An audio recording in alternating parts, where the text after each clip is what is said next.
નમસ્કાર વિદ્યાર્થી મિત્રો, સરસ્વતી ગ્રુપ ઓફ એજ્યુકેશન દ્વારા ચાલતા આ ઈ લર્નિંગ પ્રોગ્રામમાં હું બ્રિજેશ આકડેચા ફરી એકવાર આપ સૌનું રંગારંગ સ્વાગત કરું છું. આપણે ધોરણ 12 ની અંદર ફિઝિક્સ ની અંદર ચેપ્ટર નંબર 14 એટલે કે સેમિકન્ડક્ટર્સ નો અભ્યાસ કરતા હતા કે જેની અંદર આપણે આજે લેક્ચર નંબર 8 વિશે ડિટેલમાં જોશું.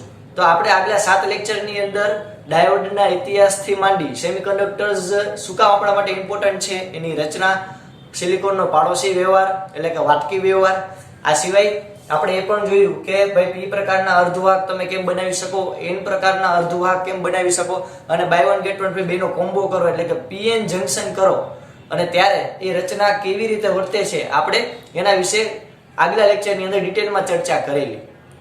ઓકે, આપણે એવું જોયું કે ભાઈ પીએન જંકશન પી અને એન પ્રકારના અર્ધવાહકને જોડવામાં આવે તો વચમાં એક આખું સ્તર રચાય થોડીક વાર પછી કે જે પોતાનું વોલ્ટેજ, પોતાનું વિદ્યુત ક્ષેત્ર અલગ હોય કે જેને આપણે તોડવા માટે એટલે કે એનો કંઈક પર્ટિક્યુલર બેરિયર પોટેન્શિયલ હોય, એનો પર્ટિક્યુલર જે વિદ્યુત સ્થિતિમાનનો તફાવત હોય. તો આપણે હવે આજે એના વિશે થોડુંક ડિટેલમાં આગળ વધીશું. ચાલો સ્ટાર્ટ કરીએ આપણો આજનો લેક્ચર. તો આપણે લાસ્ટ લેક્ચરમાં જોયેલું હતું કે આ પી પ્રકારનો અર્ધવાહક અને આ એન પ્રકારનો અર્ધવાહક હોય. તો આ પી પ્રકારની અર્ધવાહકની અંદર સૌથી વધારે હોલ હોય એટલે કે વધારે મેજોરિટી ચાર્જ કેરિયર તરીકે હોલ હશે અને એન પ્રકારનો અર્ધવાહક હશે તો એમાં મેજોરિટી ચાર્જ કેરિયર તરીકે ઇલેક્ટ્રોન હશે. હવે થોડીક વાર પછી આ આલિપ આવશે, આ માલિપ આવશે તો ધીરે ધીરે કરતા અહીંયા એક સ્તર રચાશે એટલે કે અહીંયા ઇલેક્ટ્રોન એકવાર અહીંયા આવી ગયા પછી મેં તમને કીધું આપણે રચના કઈ રીતની હતી. ઓકે, આગલા લેક્ચરનું અહીંયા ડિટેલમાં વર્ણન નથી કરતો પણ આપણે એવું જોયું કે અહીંયા એક ઇલેક્ટ્રોનનું સ્તર રચાય અને અહીંયા હોલનું એક સ્તર રચાય. તો અહીંયા જો આખું એક ઇલેક્ટ્રોનનું આખું સ્તર રચાણું અને અહીંયા જો તો હોલનું આખું એક સ્તર રચાણું તો આનું પોતાનું કંઈક વિદ્યુત ક્ષેત્ર હશે એટલે કે આ પોઝિટિવ તરીકે અને આ નેગેટિવ તરીકે વર્તે. તો આ વિદ્યુત ક્ષેત્ર ઈ કે જે આપણને ડ્રિફ્ટને કારણે મળ્યું એટલે કે ડ્રિફ્ટ પ્રવાહ. તો આ ડ્રિફ્ટ પ્રવાહ આપણને આવી રીતે મળશે કે એનું મૂલ્ય કેવું હશે તો કે આમ હશે ડ્રિફ્ટ પ્રવાહ. ઓકે, અહીંયા આપણને આ પોઝિટિવ તરીકે આ નેગેટિવ તરીકે વર્તે એટલે આ છે વિદ્યુત ક્ષેત્ર ડિફ્યુઝનનું કારણે અને એનો જે વિદ્યુત પ્રવાહ છે એ કઈ હોય છે તો કે વિરુદ્ધ દિશામાં એટલે કે આ દિશામાં હશે આઈ ડિફ્યુઝન અને આ છે આઈ ડ્રિફ્ટ. બંનેની દિશા કેવી છે છોકરાઓ તો કે વિરુદ્ધ. સંતુલનની સ્થિતિમાં શું થાય તો કે ભાઈ I diffusion is equal to I drift એટલે કે તમને આલિપા દ્વારા મળતો પ્રવાહ અને માલિપા દ્વારા મળતો પ્રવાહ બંને સરખા હોય ત્યારે બંને સંતુલનમાં હશે એટલે કે ત્યારે પ્રક્રિયા બધી શું થઈ જશે? સ્ટોપ. તો આ આપણે કન્સેપ્ટ સમજે. હાલો, પીએન જંકશન આપણને આવડી ગયું. હવે આપણે એનો ઉપયોગ ક્યાં કરશું? કારણ કે આપણે જોયું હતું કે આટલું જે આખું જે છે પોતાનું કંઈક સ્તર બનાવે, આ પોતે જ આખું વિદ્યુત સ્થિતિમાન પ્રવાહ ક્યારે વધે તો કે ભાઈ આમાં કંઈક વિદ્યુત સ્થિતિમાન ક્રિએટ થયો ત્યારે. તો આટલાક આપણે વોલ્ટેજ ને કહેતા હતા એટલે કે નામે કીધું બેરિયર પોટેન્શિયલ.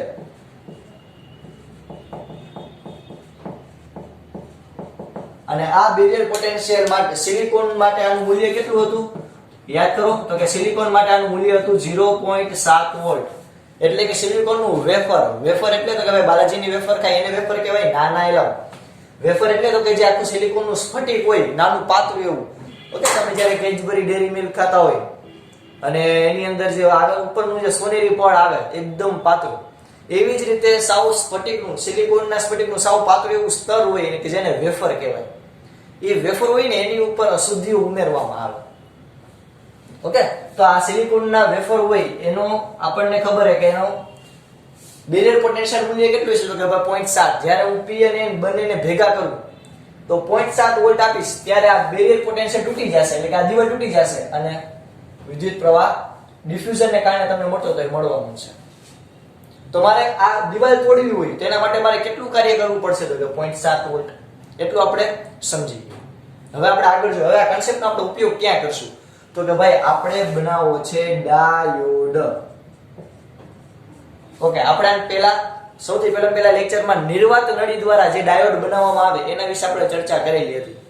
ઓકે, નિર્વાત નળી એટલે કે વેક્યુમ ટ્યુબ દ્વારા બે ઇલેક્ટ્રોડ એનોડ અને કેથોડ એના દ્વારા જે વિદ્યુત પ્રવાહ ઇલેક્ટ્રોનને નિયંત્રિત કરવામાં આવે એ આપણે જોયું. પણ એમાં આપણને ખબર છે આપણે ભણ્યા કેટલા ગેરફાયદા હોય, ક્યારેક બહુ ગરમ થઈ જાય, એ આપણને એક્યુરેસી ન મળે, એની લાઈફ ટાઈમ ઓછો, બહુ વધારે મોંઘું પડે, એવા ઘણા બધા આપણે ડિસએડવાન્ટેજ જોયા હતા. તો આપણે હવે અલ્ટિમેટલી સેમિકન્ડક્ટર થી ડાયોડ બનાવવો છે.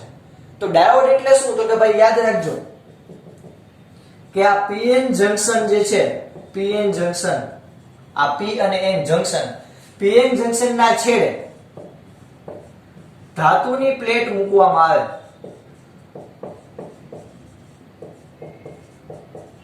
પીએન જંક્શન ના છેડે, આ બંને છેડે ધાતુની પ્લેટ મૂકવામાં આવે તો તેને શું કહેવાય? PN junction diode. શું કહેવાય છોકરાઓ? PN junction diode. તો આ ધાતુની પ્લેટ ક્યાં? તો કે અહીંયા છેડે મૂકવામાં આવે. અહીંયા છેડે, જો આ છેડે મેં ધાતુની પ્લેટ મૂકી, દેખાય તમને? ભલે આડી ઉડી રહી, પણ એક ધાતુની પ્લેટ મેં મૂકી. ઓકે, અહીંયા પણ મૂકી દઈશ. તો આ ધાતુની પ્લેટ મૂકી અને આ ધાતુની પ્લેટ વચ્ચે શું દઈશ? તો કે બેટરીના વોલ્ટેજ. કારણ કે ઘણા એવો પ્રશ્ન થયો હોય આગલા લેક્ચર જોઈને કે સાહેબ આપણે તો બધું પીએન જંક્શનમાં જોયું, હવે આપણે એને બહારથી વોલ્ટેજ આપી તો શું થાય? આપણે આ લેક્ચરમાં જોશું. ઓકે, તો આ પીએન જંક્શન જે છે, હવે આપણે એને બહારથી વોલ્ટેજ આપવા છે. તો આપણે શું કર્યું? કે ભાઈ બે છેડે ધાતુની તકતી એટલે કે ધાતુનું એક પડ લગાડી દીધું, ધાતુના પ્લેટ મૂકી દીધી, ધાતુનું આખું એક સ્તર બનાવી દીધું. ઓકે, તો આથી આપણે વ્યવસ્થિત આપણે કરીએ તો આ આપણે ધાતુની પ્લેટ બંને છેડે, તો એને શું કહેવાય? PN junction diode. ડાયોડ શું કામ કરે? ભાઈ બે ધાતુની પ્લેટ મૂકેલી એટલે કે બંને છેડે મૂકેલી છે, બે છેડા છે એટલે કે ડાયોડ. ત્રણ તો ટ્રાયોડ, જે આપણે આગળ ભણશે કે જેને ટ્રાન્ઝિસ્ટર કહેવાય, એ જે આગળ ભણશે. પણ અહીંયા કેટલા છે? તો કે બે પ્રકારના અર્ધવાહક છે અને બે પ્રકારના છેડા છે. હવે આની સંજ્ઞા, તો કે ભાઈ યાદ રાખજો કે આની સંજ્ઞા, ભૂલો ભલે બીજું બધું પણ આ સંજ્ઞા ભૂલાય નહીં. આની સંજ્ઞા આને કઈ રીતે દર્શાવે? તો કે ભાઈ રૂઢિગત રીતે આને આવી રીતે દર્શાવવામાં આવે.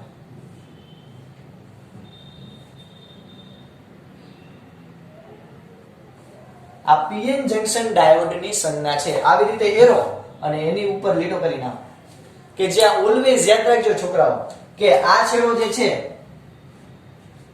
એ પી પ્રકાર અને આ પ્રકાર, આ જે છે એ એન અર્ધવાહક, એન ટાઈપ ઓફ સેમિકન્ડક્ટર દર્શાવે છે. ઓકે, પી ટાઈપ નો સેમિકન્ડક્ટર માટેની સંજ્ઞા કઈ વાપરી? તો કે આ ત્રિકોણ. એન ટાઈપ માટે કઈ વાપરી? તો કે આ.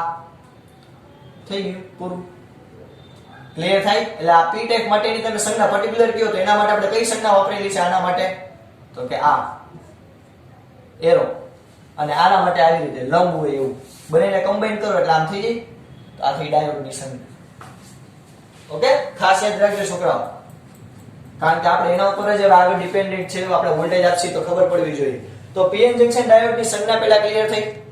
ઓકે, એટલે આ પોઝિટિવ એટલે બેટરીનો પોઝિટિવ જ અહીંયા જોડવાનો એમ નહીં, પણ આ પોઝિટિવ મેં શું કામ લખ્યું? તો કે તમને ખબર પડે. અથવા તો અહીંયા હું આમ લખી નાખું, આના કરતા બેટર રહી રહેશે. આને પી કહેવાય, આને એન જંક્શન કહેવાય. ક્લિયર થાય? ડન. ઓકે, તો ડાયોડના બે છેડા વચ્ચેનો વોલ્ટેજ લગાડીને સંતુલન વેરિએન્ટને આપણે શું કરી શકાય? તો કે બદલી શકાય છે. કેવી રીતે? તો કે ભાઈ હું આ ધાતુની પ્લેટ વચ્ચે વોલ્ટેજ આપું, બહારથી વોલ્ટેજ આપ્યું, બળ આપ્યું, તો બહારથી વોલ્ટેજ આપીશ તો હું આ બેરિયરને શું કરી શકીશ? તોડી શકીશ. શું કામ? કારણ કે આ દિવાલને તોડવા માટે તમારે કેટલા વોલ્ટની જરૂર છે? તો કે ભાઈ 0.7. ઓબિયસ વાત છે, આપણી પાસે 0.7 એટલે તો બચવું લ્યું. આપણે ભાઈ મોબાઈલને 5 વોલ્ટ આપી, તો આ તો 0.7 વોલ્ટ છે. તો હું જ્યાં 0.7 વોલ્ટ આપું, ઓબિયસ વાત છે, આના કરતા તો બહુ વધારે વોલ્ટેજ આપીશ.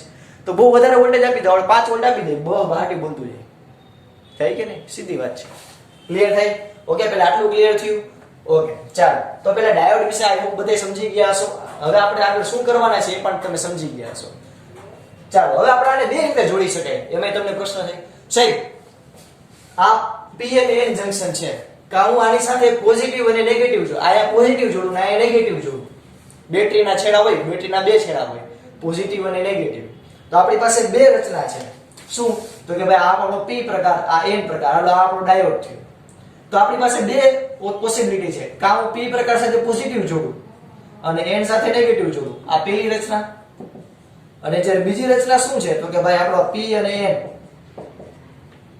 એની સાથે આ પી સાથે હું નેગેટિવ જોડું બેટરીનો અને એન સાથે હું પોઝિટિવ જોડું. આ બે પોસિબિલિટી છે.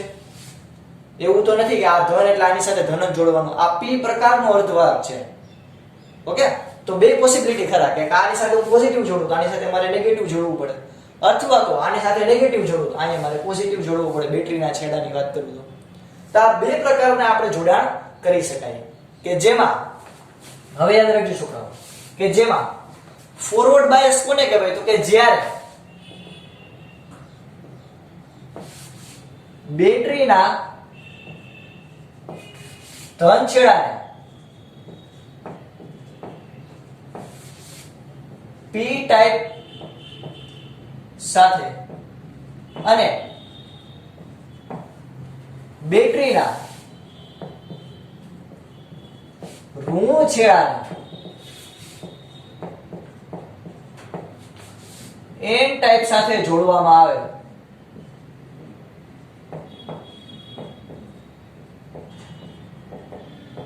તો એ પ્રકારની જે આખી રચના થાય એને શું કહેવાય ફોરવર્ડ બાયસ.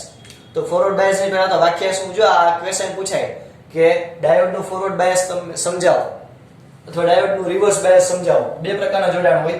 આ એકને કહેવાય ફોરવર્ડ બાયસ. ઓહો બહુ ફોરવર્ડ થઈ ગયા છોકરી. ના એમ નહીં.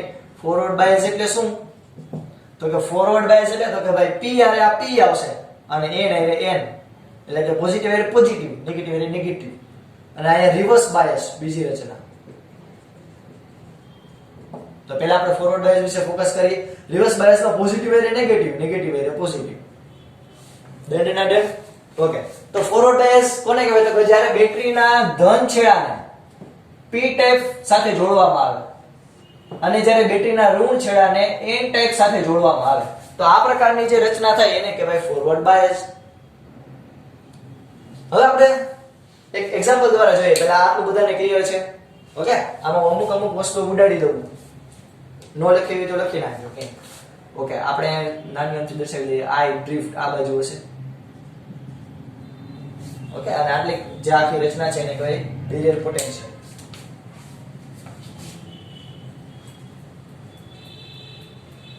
ચાલો હવે આપણે બેટરી જોડીએ મસ્ત મજાની. તો આ જે ધાતુનો એક છેડો હતો આ બીજો છેડો હતો તો આ બંને સાથે આપણે જોડીએ છીએ બેટરી.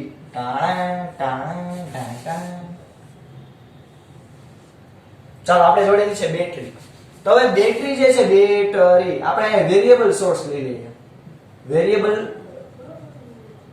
બેટરી સોર્સ એટલે શું તો કે ભાઈ બેટરીના તમે વોલ્ટેજ બદલાવી શકતા હોય. ઓકે એક્ઝેક્ટ માં પોટેન્શિયોમીટર મૂકીએ એમ હું કહું તો પણ ચાલે કારણ કે પોટેન્શિયોમીટર એટલે શું તો પોતાનું અવરોધ બદલતું જાય. અવરોધ બદલાવે એટલે વોલ્ટેજ બદલતા જાય. ફોર એક્ઝામ્પલ અરે યાર પંખાનું રેગ્યુલેટર તમે પંખામાં એક ઉપર પંખો રાખો તો પંખો ધીમો ફરશે. એનું કારણ તો કે તમે જ્યારે એક ઉપર તમારું રેગ્યુલેટર રાખેલું છે એનો મતલબ એમ કે ત્યારે અવરોધ વધારે છે એટલે પંખાને વોલ્ટેજ ઓછો મળે બિચારો મરતા મરતા ચાલે છે. જેમ તમે 3 ઉપર રાખશો એટલે વોલ્ટેજ થોડોક વધારે મળ્યો અવરોધ ઘટ્યો વોલ્ટેજ વધ્યો પંખો ફાસ્ટ ફરશે. 5 ઉપર રાખો બગડાટી બોલાવતો જાય પંખો. તો એવી જ રીતે આપણે પોટેન્શિયોમીટર રાખી દઈએ કોઈ દિક્કત નહીં. હવે આ પોટેન્શિયોમીટર રાખ્યું એટલે આ આપણો પોઝિટિવ અને આ આપણો નેગેટિવ. હવે તમે ધ્યાનથી જુઓ તો આ પોઝિટિવ આ આખું પોઝિટિવ પાર્ટ છે આ આખું નેગેટિવ પાર્ટ છે. સોરી આ આખું પોઝિટિવ આ પણ પોઝિટિવ આ નેગેટિવ આ પણ નેગેટિવ. તો તમે જ કહો કે પોઝિટિવ પોઝિટિવ વચ્ચે આકર્ષણ થાય કે અપાકર્ષણ? તો અહીંયા બીજો પોઈન્ટ વર્ણન ફોરવર્ડ બાયસ નું. તો કે જ્યારે ભાઈ બેટરીને જોડવામાં આવે ત્યારે પોઝિટિવ બેટરીનો ધ્રુવ અને પી પ્રકારના અર્ધવાહક વચ્ચે અપાકર્ષણ થશે કારણ કે આની અંદર પણ હોલ એટલે એક પ્રકારનો ધનાયન તરીકે કામ કરે. તો આ બે વચ્ચે અપાકર્ષણ થાય અને આ નેગેટિવ એટલે ઇલેક્ટ્રોન. હવે અહીંથી ઇલેક્ટ્રોન આમ જશે ડીસેગ્રાના તો ઇલેક્ટ્રોન વચ્ચે પાછું શું થાય અપાકર્ષણ. એટલે કે આપણને ખબર છે કે નેગેટિવ માંથી ઇલેક્ટ્રોન નીકળે. ચેપ્ટર નંબર 3 તમે આઈ હોપ યાદ હશે. ઓકે તો આ ઇલેક્ટ્રોન આ રીતે છે તો આ બધા ઇલેક્ટ્રોન આવવા માંડ્યા ભરાવા જ માંડ્યા. તો આ ઇલેક્ટ્રોન વચ્ચે અપાકર્ષણ થશે. તો તમે ધ્યાનથી જુઓ તો જો એક પ્રકારે સેન્ડવિચ થઈ જાય. અહીંયાથી પી પ્રકાર છે આને સતત ધક્કો મારશે. અહીંયાથી એન ટાઈપના ઇલેક્ટ્રોન આને ધક્કો મારશે. તો બે બાજુથી શું આવે ધક્કો આવશે. તો આને ધક્કો લાગશે આને મારશે અલ્ટિમેટલી છેલ્લે ધક્કો ક્યાં લાગશે અહીંયા લાગશે આ બેરિયર છે ત્યાં. ઓકે આપણે સ્ટાર્ટ કરીએ 0.1 વોલ્ટેજ થી. ફોર એક્ઝામ્પલ તમને આ પ્રશ્ન પૂછે કઈ રીતે લખવું એનું વર્ણન કરતો જાઉં. ફોર એક્ઝામ્પલ હું અહીં લઈ લઉં 0.1 વોલ્ટ. શું લઈ લઉં 0.1 વોલ્ટ. તુસા 0.1 વોલ્ટ લો. તો 0.1 વોલ્ટ લો. હવે સિલિકોન માટે આપણને ખબર છે કે સિલિકોન માટે અહીંયા લખું બેરિયર પોટેન્શિયલ નું મૂલ્ય કેટલું? તો 0.7 વોલ્ટ. ધારો કે આ સિલિકોન નું જે પીએન જંકશન છે, તો 0.1 વોલ્ટ આપીશ, કાઈ ફેર પડશે? આ દિવાલ તૂટશે? નહીં તૂટે, કારણ કે એને તોડવા માટે ઓછામાં ઓછા કેટલા વોલ્ટેજની જરૂર છે? 0.7. તો કાઈ ફેર નહીં પડે. હવે હું જેમ જેમ વોલ્ટેજ વધારતો જઈશ 0.2 વોલ્ટ, 0.3 વોલ્ટ, તો દિવાલ નહીં તૂટે, પણ આની અંદર પ્રેશર વધતું જશે. અહીંયાથી પોઝિટિવ પોઝિટિવ આને દબાવતા જશે, અહીંયાથી નેગેટિવ નેગેટિવ આને દબાવતા જશે. તો બહુ દબાવતા જશે. ઓકે, ક્યાં સુધી સહન કરે? કબ તક સહેगा ये अत्याचार? તો થાશે શું? તો કે ભાઈ ધીરે ધીરે આ બંને વચ્ચે અપાકર્ષણ કહી શકાય કે એટલું બધું વધારે થઈ જાય કે આ બેરિયર પોટેન્શિયલ ની જે જાડાઈ છે એ ઘટે. ઓકે, પહેલા બેરિયર પોટેન્શિયલ ની જાડાઈ કેટલી હોય છોકરાઓ? તો કે ભાઈ પહેલા બેરિયર પોટેન્શિયલ ની જાડાઈ આટલી હતી.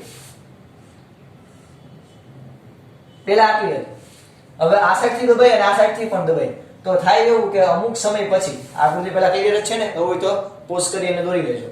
હવે અમુક સમય પછી કેવું થાય? તો કે અમુક સમય પછી એટલું બધું પ્રેશર આવે કે આ જાડાઈ છે એ ઘટી અને આટલી થઈ જાય.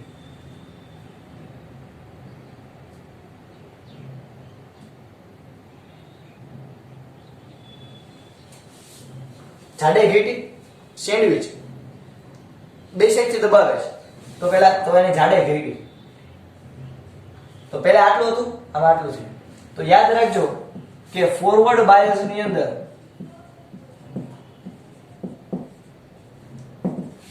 ડેપ્લેશન સ્તર, અને આપણે ડેપ્લેશન સ્તર કહેતા હતા, ડેપ્લેશન સ્તર ની ઊંચાઈ, ડેપ્લેશન સ્તરની ઊંચાઈ કયો તો પણ ભલે કે એની જાડાઈ કયો તો પણ ભલે, એ શું થાય? તો કે ઘટે. તમે જેમ વોલ્ટેજ વધારે આપો તેમ વધારે દબાશે, એટલે જેમ તમે વોલ્ટેજ વધુ આપો એમ ડેપ્લેશન સ્તરની ઊંચાઈ અથવા તો જાડાઈ શું થાય? ઘટે. હવે જો પહેલા શું થતું હતું કે અહીંયાથી કોઈ ઇલેક્ટ્રોન હોય, જો સમજો ધ્યાનથી, અહીંયા કોઈ ઇલેક્ટ્રોન હોય, એ ઇલેક્ટ્રોન ને અહીંયાથી અહીંયા જવું છે. ઓકે, અહીંયા આકર્ષાઈ જશે, પણ અહીંયા એટલી પૂરતી ગતિ ઊર્જા ન હોવાને કારણે અહીંયાથી આ ઇલેક્ટ્રોન વચ્ચે અપાકર્ષણ થાય. ઇલેક્ટ્રોન વચ્ચે અપાકર્ષણ થવાને લીધે અહીંયાથી ઘૂમરી મારીને પાછો આવી જાય, કારણ કે પૂરતી એટલી ગતિ ઊર્જા છે જ નહીં. બરોબર? તો થાય શું? તો કે ઇલેક્ટ્રોન જે છે, ઇલેક્ટ્રોન બિચારાને અહીંયાથી અહીંયા આવશે, હોલ તો પોતે આકર્ષી લેશે, કારણ કે તમને એમ થાય છે હોલ તો તરત આકર્ષશે, પણ હોલ આકર્ષી લેશે, પછી હોલ અહીંયા આવી ગયો. હવે ઇલેક્ટ્રોન વચ્ચે અપાકર્ષણ થાય, એટલે અપાકર્ષણ અનુભવી પાછો આવી રીતે પોતાના મૂળ સ્થાને વયો જશે. એટલે થાય એવું કે કહી શકાય કે આપણે આકૃતિ થોડી વ્યવસ્થિત કરી નાખીએ. એટલે થાય એવું કે કહી શકાય કે ઇલેક્ટ્રોન હોય એ આ લીપા જઈ શકે નહીં, કારણ કે આ લીપા આવે તો અહીંયા બધી ધનાયન જ છે, તો અહીંથી ફટાફટ કરતા આગળ વહી જાય. પણ મૂળ ઇઝ કે અહીંયા અટવાઈ ગયું ઇલેક્ટ્રોન. તો તમે જ્યારે આને વોલ્ટેજ આપશો એટલે શું? તો અહીંથી પ્રેશર ક્રિએટ કરશે, તો જોરથી ધક્કો મારશે, ઇલેક્ટ્રોન વચ્ચે જોરથી ધક્કો મારશે, એટલે પૂરતી ગતિ ઊર્જા મળવાને કારણે તમે જેમ જેમ વોલ્ટેજ આપશો એટલે શું થાય છે કે ઇલેક્ટ્રોન છે એ અહીંયાથી અહીંયા આવવા માંડે. તો કે બેરિયર, ડેપ્લેશન બેરિયર તો છે જ, ધીરે ધીરે ઘટવા માંડ્યું, અને આના ઇલેક્ટ્રોન ઉપર સતત બહુ પ્રેશર આવતું ગયું, જવું છે બહુ પ્રેશર આવતું ગયું જોરથી. આવી રીતે આને પૂરતી ગતિ ઊર્જા મળવાને કારણે એ અહીંયા સુધી તો આવી જતું હતું, પણ અહીંયા નહોતું જઈ શકતું, પણ પૂરતી ગતિ ઊર્જા મળવાને કારણે એ અહીંયા આવી જશે. ઇલેક્ટ્રોન અહીંયા આવશે, પહેલા અહીંયાથી અહીંયા આવી જશે. તો એકવાર અહીંયા આવી ગયું એટલે જો અહીંયા આવી ગયું એટલે હવે નેગેટિવ વચ્ચે શું થયું? અપાકર્ષણ. ઓકે, પોઝિટિવ અને નેગેટિવ વચ્ચે આકર્ષણ, તો તરત આ બધા એને ગ્રહણ કરી લેશે. ઓહો, તું આવ્યો, આવતો રે બેટા, આવતો રે. તો આ બધા આ ઇલેક્ટ્રોન અહીંયા લઈ લેશે તરત, અને અહીંયાથી ઇલેક્ટ્રોન અહીંયા જાય, ત્યાંથી અહીંયા આમ ઇલેક્ટ્રોન નું વહન ચાલે. ક્લિયર થઈ શું પ્રોસેસ થાય? આઈ હોપ ક્લિયર થઈ છે. તો પહેલા આપણે ક્યાંથી શરૂઆત કરી દીધું કે ભાઈ અહીંયાનો ઇલેક્ટ્રોન છે એ આલીપા જઈ શકતો નહોતો, માલીપાથી આલીપા જઈ શકતો નહોતો. તો એના માટે આપણે સતત એને વોલ્ટેજ આપ્યા, એટલે અહીંયાથી ઇલેક્ટ્રોન ભરતા જ ગયા. તમે ક્લાસમાં કહી શકાય કે છોકરાઓ ભરતા જ જાઓ. 50 ની કેપેસિટીની ક્લાસ હોય એમાં તમે 100 જણાને ભર્યા, ડબલ ભર્યા. આમ કહી શકાય કે ખીચો ખીચ છત ઉપર આમ ખીચો ખીચ ઘેટા બકરાની જેમ ભરાઈ ગઈ. તો એમાં 200 ભરો, પેલા સકો ફાટી જાય કે નહીં? બસ એની જેમ અહીંયા પૂરતી ગતિ ઉર્જા મળે, પ્રોપર જેટલા ઇલેક્ટ્રોન પૂરતા ઇલેક્ટ્રોન આવવા માંડે એટલે પૂરતી ગતિ ઉર્જા મળે, એટલે એ પૂરતી ગતિ ઉર્જાને કારણે ફૂલ પ્રેશર આવે, જેનાથી આ નાનું ઊંધું ડિપ્લેશન સ્તરને ક્રોસ કરી દે.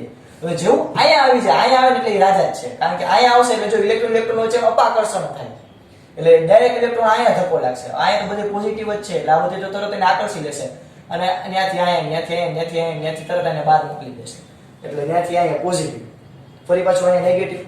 આખી સાયકલ કેવી થઈ ગઈ? ચાલુ થઈ ગઈ. ઓકે, તો તમે જો પૂરતા વોલ્ટેજ આપશો, પૂરતા વોલ્ટેજ આપતા જાઓ, જેવા 0.7 વોલ્ટ આવશે ને એટલે ધીરે ધીરે કરતા ડિપ્લેશન સ્તર ઘટી અને નહીવત થઈ જશે. અહીંયા પ્યોર એક જ દિવાલ થઈ જશે. આ બે વયું જાય 0.7 વોલ્ટેજ. જેવા 0.7 વોલ્ટ ક્રોસ કરો ને, જેવા 0.7 વોલ્ટ ક્રોસ કરો ને એટલે ડિપ્લેશન સ્તર જ નહીં હોય, ડાયરેક્ટ ઓલું નોર્મલ પેલા કેમ હતું P અને N એ રીતે થશે. ઓકે, તો આનો તમે ગ્રાફ બનાવવા જાવ તો છોકરાઓ કઈ રીતે થાય જોજો ધ્યાનથી. પેલા આને તમે પ્રેક્ટિકલી તમે કઈ રીતે જોડી શકો તો ગજો તમે આને પ્રેક્ટિકલી આવી રીતે જોડી શકો. આ આપણો ડાયોડ પીએન જંકશન ડાયોડ થયો આપણો. આ ડાયોડ જે છે એની સાથે પહેલા તો હું બેટરી જોડું, positive array positive, negative array negative. યાદ રાખજો આપણો પ્રેક્ટિકલી છે કે પીએન જંકશન ડાયોડ ફોરવર્ડ બાયસની લાક્ષણિકતા ચકાસવી અને રિવર્સ બાયસની લાક્ષણિકતા ચકાસવી. આપણો પ્રયોગ છે, બેઠું વાત છે, પ્રયોગમાં આપણે આ જ કરશું, લાઈવ જોશી. ઓકે, તો એના માટે તમારે પ્રયોગની પણ સર્કિટ યાદ રાખવી તો કાંઈ નથી. જો પહેલા તો પીએન જંકશન નો આ પી છેડો અને આ એન છેડો છે, તો પી છેડા આપણે શું જોડવાનું આવે? ધનધ્રુવ જોડી જ નાખ્યો, કઈ માથાકૂટ જ નથી. ઓકે, તો આ પી પ્રકારના છેડા સાથે ધનધ્રુવ જોડી નાખ્યો છે. આ એન પ્રકારનો છેડો છે, ન્યા આપણે શું જોડશું? તો કે ભાઈ એન પ્રકારનો છેડો ન્યા આપણે એક તો પેલા ગેલ્વેનોમીટર, ના ગેલ્વેનોમીટર નું અહીંયા શું કામ? અહીંયા આપણે જોડશી મિલી એમ્પિયર માં પ્રવાહ, એટલે મિલી એમીટર જોડશી, એની સાથે સ્વિચ,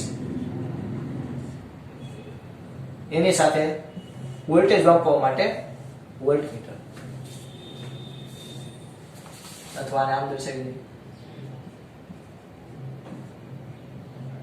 વોલ્ટમીટર. કાઈ નવું આકૃતિમાં પીએન જંકશન ડાયોડ, પી એ પોઝિટિવ, બસ એન એ નેગેટિવ છેડો જોડવાનો. ઓકે, ઓબ્વિયસ વાત છે કે એમીટર ને હંમેશા શ્રેણીમાં જોડવાનું હોય, આને આપણે હંમેશા શ્રેણીમાં જોડવું, એની સાથે સ્વિચ અને પીએન જંકશન સમાંતરમાં વોલ્ટેજ, વોલ્ટમીટર વોલ્ટેજ માપવા માટે. તો આનો ગ્રાફ દોરો તો છોકરાઓ કેવો થશે ખબર? આનો ગ્રાફ આવો થશે, જો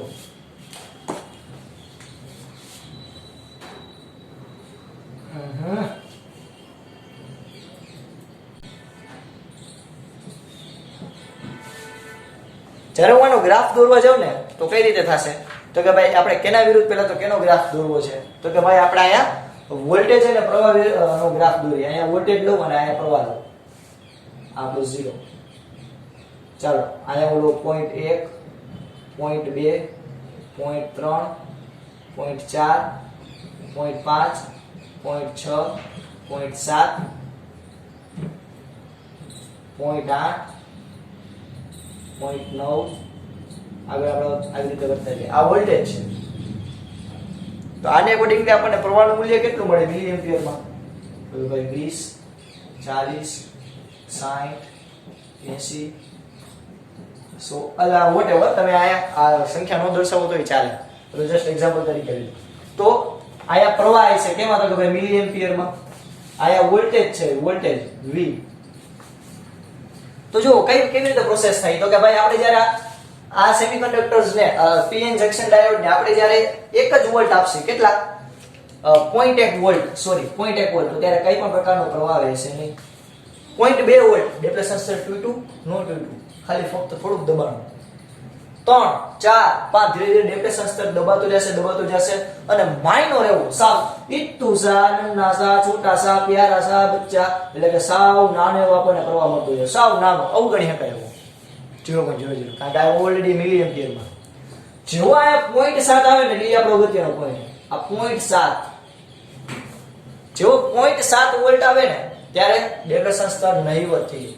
જેવું તમે એને કરતા થોડુંક વધારે આપો, 0.7 વોલ્ટ કરતા તમારા વોલ્ટેજ વોલ્ટેજ V એ કેટલા આપો તો કે 0.7 વોલ્ટ કરતા એ ઊંધી આકૃતિ થઈ ગઈ 0.7 વોલ્ટ કરતા વધારે વોલ્ટેજ આપો તો ત્યારે શું થાય તો કે ત્યારે આખું રેઝિસ્ટન્સ તૂટી જાય અને પ્રવાહ સતત વહેવા માંડે ઓકે તો આને તમે એકદમ પ્રોપર આકૃતિ દોરો તો આ તમે આવી રીતે દોરી શકો કે ધીરે ધીરે પ્રવાહ સાવ માઇનર એવો મળતો ગયો 0.7 સુધી જેવો 0.7 આવશે એટલે ત્યારથી આખું ડેપ્લેશન સ્તર બ્રેક થઈ ગયું એટલે કે ડેપ્લેશન સ્તર આખું નતું થઈ ગયું આ ડેપ્લેશન સ્તર આખું વયું ગયું અને પછી ડાયરેક્ટ આપણને પ્રવાહ મળવા માંડ્યો તો આને તમારે એઝ અ સ્વિચ તમારે આને ચાલુ કરવું તમારે કેટલા વોલ્ટ આપવા પડશે 0.7 વોલ્ટ એટલે તો ફરાડી એમનો મળી જાય ઓકે બાકીના નોર્મલ પોઝિશનમાં એ બંધ સ્વિચ તરીકે વર્તે તો જો સેમિકન્ડક્ટરનો ઉપયોગ તમે 0.7 કરતા વધારે વોલ્ટેજ આપો તો એ એક વાહક તરીકે વર્તે 0.7 કરતા ઓછા વોલ્ટેજ આપો તો એ અવાહક તરીકે વર્તશે બીજું આ પ્રવાહ જો એક જ ડાયરેક્શનમાં જાય ઉપર એક જ ડાયરેક્શન સિલિકોન માટે યાદ રાખજો છોકરાઓ ઓકે આ ફોરવર્ડ બાયસ ની અંદર તમને જે મળતો પ્રવાહ એક અગત્યનો પોઈન્ટ ફોરવર્ડ બાયસ ની અંદર તમને જે મળતો પ્રવાહ છે એ 0.7 વોલ્ટ મિલી એમ્પિયર કરતા મિલી એમ્પિયર ના ક્રમનો હશે મિલી એમ્પિયર ના ક્રમનો એટલે કે મિલી એમ્પિયર જેટલો પ્રવાહ હશે 20 મિલી એમ્પિયર 30 40 50 60 80 90 100 તો મિલી એમ્પિયર ઓકે અને બીજી અગત્યની વાત કે આ પીએન જંક્શન ડાયોડ જે છે સિલિકોન માટે આપણે આને બ્રેકડાઉન કરવું હોય બ્રેકડાઉન નહીં પણ આના જે બેરિયર પોટેન્શિયલ છે એ કેટલો હશે એટલે કે આને ડેપ્લેશન સ્તરને તોડવા માટે તમારે કેટલા વોલ્ટ આપવા પડશે તો કે ભાઈ બેરિયર પોટેન્શિયલ સિલિકોન માટે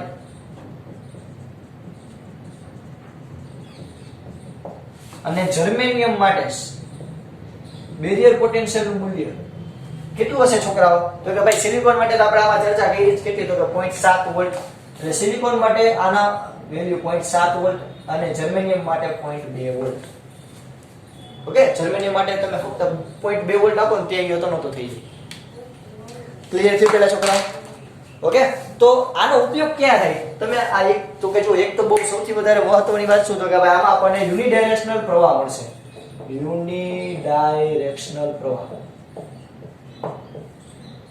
યુનિડાયરેક્શનલ કરંટ મળશે એટલે કે એક જ દિશામાં તમને પ્રવાહ મળશે આ એક જ દિશામાં પ્રવાહ જશે બીજી બાજુ જશે નહીં એક જ દિશામાં પ્રવાહ જશે તો આનો ઉપયોગ ક્યાં થાય તો કે ભાઈ ઉપયોગ આનો ક્યાં થાય તો કે રેક્ટિફિકેશન જે હજી આપણે આગળ ભણશું રેક્ટિફિકેશન એટલે ડોન્ટ વરી ચિંતા ન કરતા એટલે કે એસી ને ડીસી માં કન્વર્ટ કરવા ફોર એક્ઝામ્પલ તમારું ચાર્જર ઓકે તમારું ચાર્જર મીન્સ કે આપણા જે મોબાઈલ હોય એ મોબાઈલ નું જે ચાર્જર છે એ ચાર્જર શું કરે છે તો કે તમે જ્યારે એને પ્લગ ઉપર લગાડો તો 220 વોલ્ટ એસી વોલ્ટેજ આવે એસી વોલ્ટ આવે 220 વોલ્ટ ઓકે હવે એ જે ચાર્જર ની અંદર સર્કિટ છે એની અંદર ડાયોડ જ હશે એ ડાયોડ કેવી રીતે ફિટ કરેલા આપણે હમણાં આગળ જોશું આ ચેપ્ટરમાં કે જેથી એસી નું ડીસી માં કન્વર્ટ થઈ જાય તો એ એસી 220 વોલ્ટ છે એને 5 વોલ્ટ ડીસી માં ફેરવે 5 વોલ્ટ અથવા તો હેવી ચાર્જર હોય તો 10 વોલ્ટ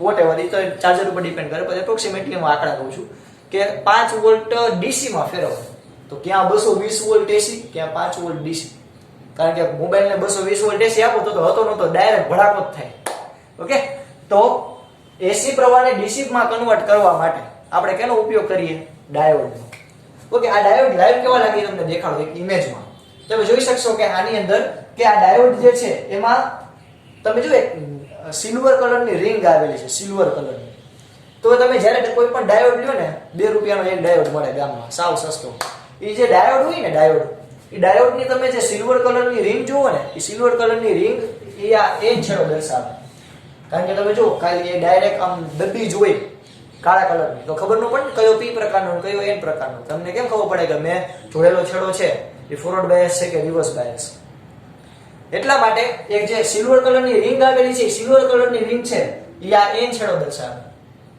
તો ઓબવિયસ વાત છે બાકીનો છેડો કયો હોય પી ઓકે તો આને કહેવાય પીએન જંકશન ડાયોડ આપણે આજના લેક્ચરની અંદર મસ્ત મજાનું ફોરવર્ડ બાયસ બહુ ડિટેલમાં અભ્યાસ કરી ગયા. ઓકે, ફોરવર્ડ બાયસને લગતી આકૃતિ, એની રચના કઈ રીતની હોય, એમાં શું કઈ કઈ પ્રોસેસ થાય, એનો ડાયાગ્રામ અને એનો આલેખ અને એનો લાસ્ટમાં એનો ઉપયોગ. તો તમને ફોરવર્ડ બાયસ પૂછે ને એટલે ડીટો ટુ ડીટી બધું આવવું જોઈએ. તમારી ભાષામાં તમે જેટલા પણ આ લેક્ચરમાં મુદ્દા કીધા છે તમારી ભાષામાં તમે લખજો. ઓકે, કારણ કે ટેક્સ્ટ બુકમાં બધું ભેગું આપેલું છે. આપણે જ્યારે એક્ઝામમાં લખવા બેસી ત્યારે આવડતું હોય પણ ક્યારેક એવું બને કે ખબર ન પડે શું લખવું. એટલે મૌલિકતાથી તમારી ભાષામાં તમે આખો ક્વેશ્ચન લખી નાખજો. આટલા પોઈન્ટ તો આવી જ જવા જોઈએ અને તમે જે રીતે સમજ્યા છો એ સારી ભાષામાં તમારા બુકમાં લખી નાખજો કે ફોરવર્ડ બાયસ. નેક્સ્ટ લેક્ચરમાં આપણે કેના વિશે અભ્યાસ કરશું બાળકો? તો કે રિવર્સ બાયસ. એટલે કે હવે આપણે નેક્સ્ટ લેક્ચરમાં આ બેટરીના છડા ઉલટાવશું તો શું પ્રોસેસ થાય આપણે એ જોશું.